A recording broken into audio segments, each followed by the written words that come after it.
clients, right? Originally from Brazil. I've been living here for 3 years. I love the city. Not as hot as Brazil, but it's enjoyable. I'm planning to stay here for a while. And this is what I do. So I help creative entrepreneurs to craft a brand message that attracts the perfect client. So if you are a creative entrepreneur and you want better clients, maybe I can help you out. We can talk about later. These are people from my community. I am doing mentoring back in Brazil.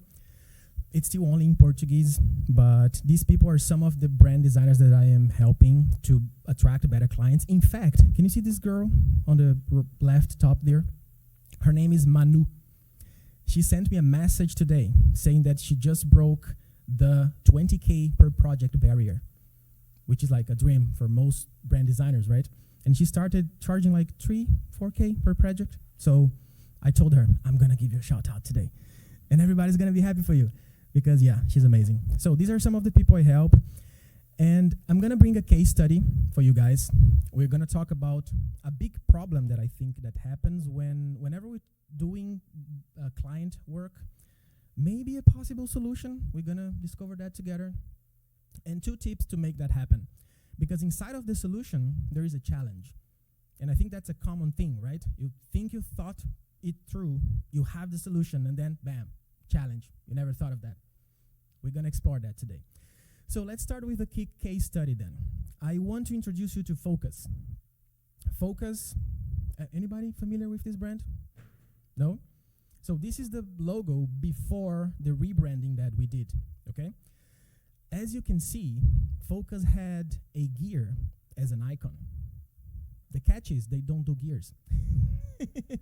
Well, it's a 30-years-old brand that is based in South Vancouver near the Marine Drive, I believe.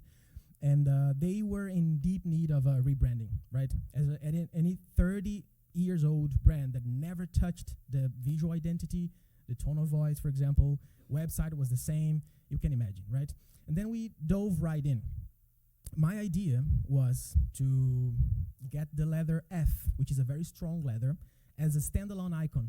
You guys know what I'm talking about? Yeah? So you don't need to read the whole Focus name, and you can just have a strong icon that represents the whole brand, right? The clients were on board. We started developing more ideas. You know, you're having a peek inside of my messy brain right now, okay?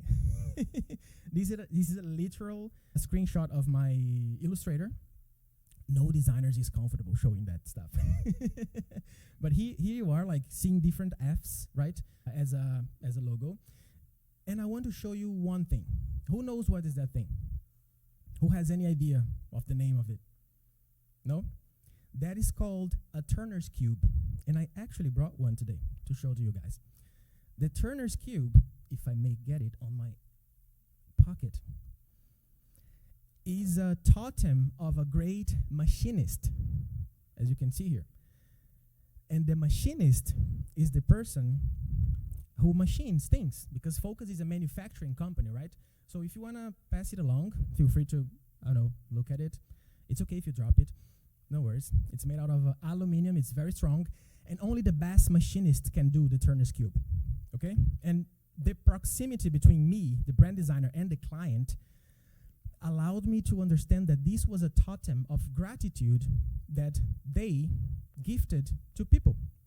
So if you worked at Focus, they would give you a Turner's Cube.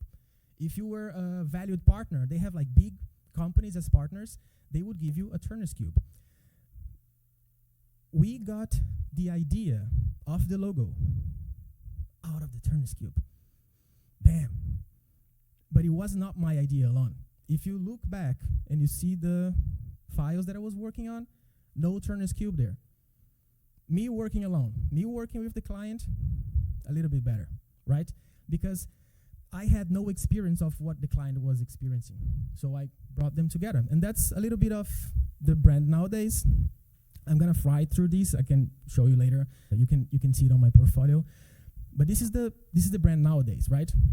I think a little bit better than before. I like to tell myself. A little bit of a mock-up of how it would look in outdoors, showing people like we just love making things as a manufacturing company. And that said, I want to talk about the problem. And I want to show of hands if you relate with the problem, okay? The problem is, we are addicted to the big reveal. Do you know what's the big reveal? Yeah? Who agrees with me? There you go. That's what I'm saying. This is how we start. First, we get the briefing. Some people do research, extensive research, in depth. Some people just talk to the client. Some people send a briefing like a Google Docs, right? And you get ideas outside of the mind of the client. Then we work. And most of us, we do this part alone. We get into our crib, inside of our cave, and we work.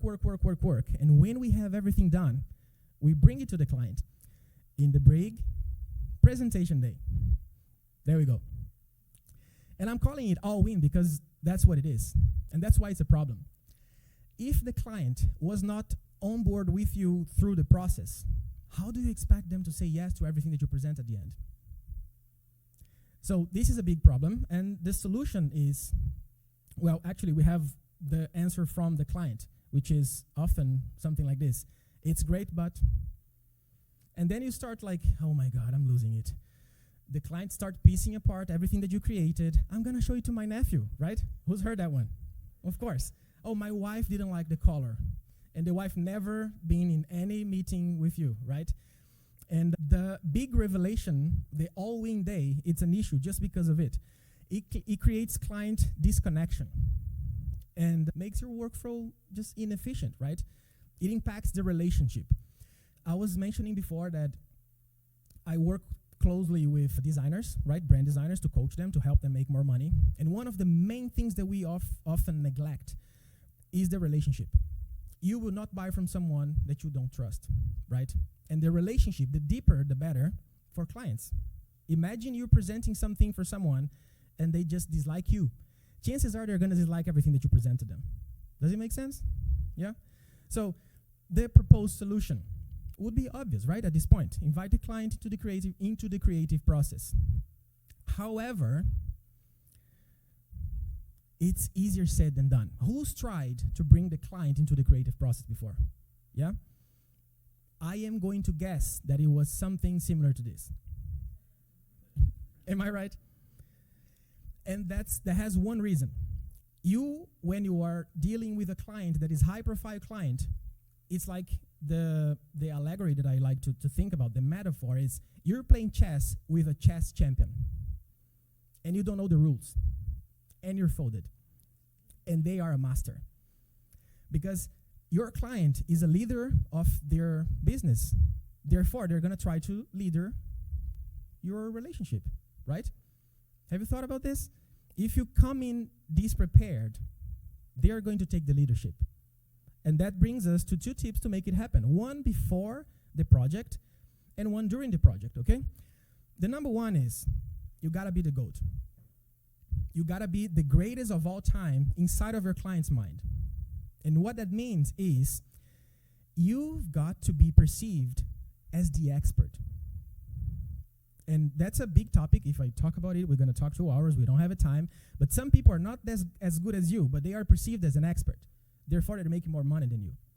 So how do you position yourself in the head of your client? Are you the average person that charges like not enough amount of money, so they're going to just give you the task and then come back and make you change everything? Or are you establishing authority in the relationship? And the idea is, when you establish authority by positioning yourself, even before the relationship begins, as the expert, you are setting the tone for everything. If the slides help us, there you go. You're setting the tone. And client-creative relationship is, do you call it a cable of war? Is it like when somebody's pushing on one side and the other person is pushing on the other side? There you go, yeah. It's a healthy version of it, and if you don't set the tone, the client will. So setting the tone before the relationship starts would be the key, because you don't argue with an expert. You listen to them. Imagine you're going to the doctor and saying, no, why don't you use that one right there? Like, what are you doing, right? They're the experts, so you should listen to them. Number 2, lay out the action plan. So if you have an action plan, if you have a process, chances are you already have this. And this thing, I'm a Notion lover, okay? Anybody else? Yeah? There you go. We're together, mate. Lover and advocate. So this is my Notion. It's kind of a chart that I present to clients. You can see that it starts with the contract and it goes all the way 34 steps until we deliver the brand, okay? By the way, I can deliver that to you guys. Give me a shout on Instagram if you want it. That's one of the tools that I give to my mentorees, okay? Why do I present this to the client? First, because I can incorporate the client feedback in the process. So they know when they're gonna give you ideas from the beginning. And if you are a high-profile client, you want to have that because of the reason that I'm gonna show you. That helps you maintain control over the projects, over the process, and it gives the client peace of mind. And one thing that I have been learning is, if I understand your emotional state when I'm working with you, chances are I'm gonna respect you even more. And you are gonna perceive that on me. And if I don't know if you guys have tried to hire creative work. Have you? It's not easy. Because you have a lot going on. You have a lot of money, and you don't know if they're gonna deliver. Because it's kind of abstract, right? So putting yourself in the minds of your client helps you to get them a sense of peace of mind. Okay, they know what they're doing. They have a process, okay? So those are the two things that I wanted to talk about. And there's a thank you right there. It's coming, I promise. There you go. Thank you very much. If you guys want to connect, feel free to hit me up and I can send you the files, okay?